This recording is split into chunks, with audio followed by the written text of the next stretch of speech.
Uma audiência pública voltou a discutir as mudanças nas formas de pagamento das passagens de ônibus de Campina Grande. A repórter Márcia Marques acompanhou. Durante a reunião no Ministério Público, o impasse chegou ao fim. Ficou decidido que o esquema de utilização de transporte público à noite apenas com bilhete eletrônico vai funcionar de forma provisória. A medida entra em vigor no dia 1º de fevereiro e é válida por 90 dias. A partir do dia 1º de fevereiro, a partir das 20 horas, aquele que não tiver o cartão será disponibilizado a ele após a identificação de uma carteira de identidade, um cartão para que ele tenha acesso ao transporte. Não haverá prejuízo e, posteriormente, ele deverá pagar essa passagem em algum posto que será, evidentemente, implementado. É um prazo razoável, né, entendemos, e esse plano ficará no prazo de 90 dias. Após esses 90 dias, nós haveremos de fazer um monitoramento de todas as ocorrências para verificarmos se vamos colocar em definitivo. Quem for utilizar ônibus em Campina Grande a partir das 8 da noite precisará adquirir o bilhete eletrônico. O maior impacto que nós vamos ter com relação às pessoas que ainda não fizeram adesão, porque a adesão nos últimos dias ela está muito forte.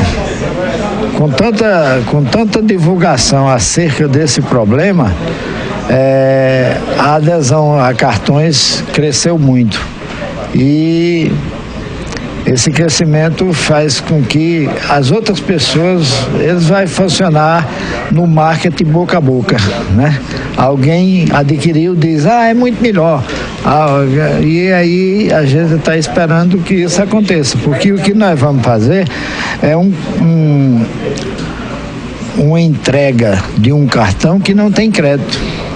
Ele está sem crédito e a pessoa procura o primeiro vendedor de créditos. Qualquer um deles vai botar créditos nesse cartão que está a 0 crédito. E ele viajou, e esse cartão é exatamente para possibilitar que ele viaje. Ele veio com dinheiro, mas o dinheiro não é recebido no ônibus. Na hora que ele colocar créditos nesse cartão, aí é subtraído os R$3 que ele viajou sem ter pago. O PROCON garante que estará atento para que não haja violação do direito do consumidor. Em princípio, nós éramos contra a implantação, na medida em que poderia prejudicar o consumidor, o usuário do ônibus. E, na realidade, as empresas nos tranquilizaram bastante, garantindo que ninguém vai ficar sem acesso, sem receber o cartão, por conta de não ter o cartão, uma emergência, uma situação. Então, isso para nós foi suficiente e na medida em que as empresas vão garantir esse acesso, nós estamos absolutamente confortáveis para apoiar a medida e dizer que realmente vale a pena investir nesse campo, porque é uma maneira de minimizar, de reduzir a questão dos assaltos nos ônibus. A STTP comemorou a decisão e fará campanhas educativas para esclarecer a população com relação ao uso do bilhete eletrônico nos ônibus da cidade. Nós vamos acompanhar com cautela e com fiscalização, exatamente porque o que levou tudo isso foram 3 situações. Primeiro, a aprovação por parte do Conselho Municipal de Transporte Coletivo. Segundo, a ação do Ministério Público do Trabalho, que questiona a possibilidade de se existir dupla função do motorista e violência dentro dos ônibus. Então, a STTP procurou o Ministério Público na seara do consumidor para observar se, não havendo violação ao direito do consumidor, a forma prudente a ser encontrada que viesse a atender todas essas expectativas.